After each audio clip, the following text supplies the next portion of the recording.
Hi guys, magandang gabi po sa inyong lahat. So, para mga FW guides ulit tayo. So, nagbabasa tayo ng mga comment section, then ginagawa natin siya ng video.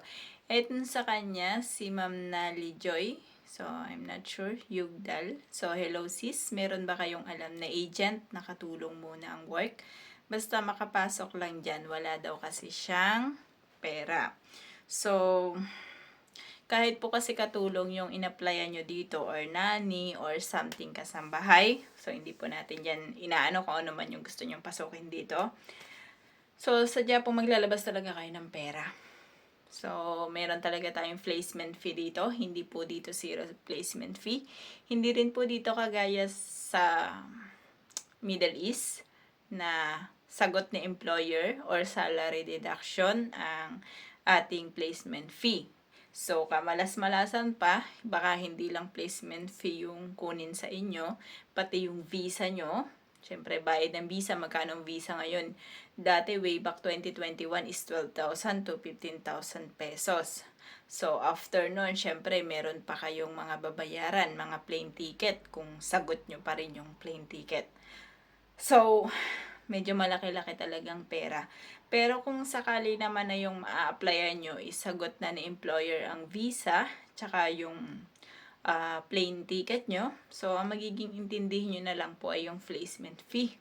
Ang placement fee kasi natin is nakabase sa kung magkano ang 1 month salary mo. Basic salary po yun ha, hindi yung net pay talaga. So, basic salary mo. So, dahil po dyan, wala po akong may ibigay sa inyo kay Ma'am Nali Joy. So, wala po akong ibibigay sa inyo na agency na makakatulong sa inyo na hindi po talaga maglalabas ng pera, especially kapag dito sa Czech Republic ang punta mo. Sadya pong kailangan mo talagang maglabas ng pera. Hindi po talaga pwedeng wala kang hawak na pera or malalabas. Kasi pagka papunta ka pa rin dito, syempre, kailangan mo pa rin magdala at maglagay sa mga maleta mo. So, lahat po yan. Kayo rin po yung mag-shoulder niya.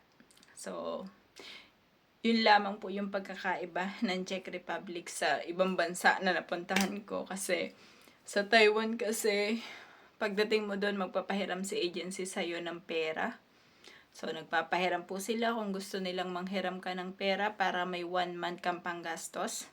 Then, marami na dun mga Filipino supplies. Pinoy supplies. So, yung mga pagkain, mga grocery. So, makakautang ka dun sa mga baba ng mga dormitory or sa mga dormitory ng isang, meron po doon mga nagpapautang. So, sa Japan naman, so, ganun din kami dati, pinahiram din kami. Kaya lang dito sa Czech Republic, kapag wala kang dalang pera, kahit po sa factory, pinagdadaanan namin yan. So, kahit nga po yung aming waste tax, so waste, in short yung basura, yearly po babayaran namin yon. So, nagbabayad po kami ng tax para sa basura namin, which is, last year, nagbayad po ako ng 670 crowns. Pero dahil hindi ko siya nabayaran agad, so hindi ko po siya nabayaran kaagad, ang akin pong naging penalty ay bali ang nabayaran ko is 2,170. So depende na po 'yan sa inyo kung paano. Pero yan po. Yan lamang, and thank you so much.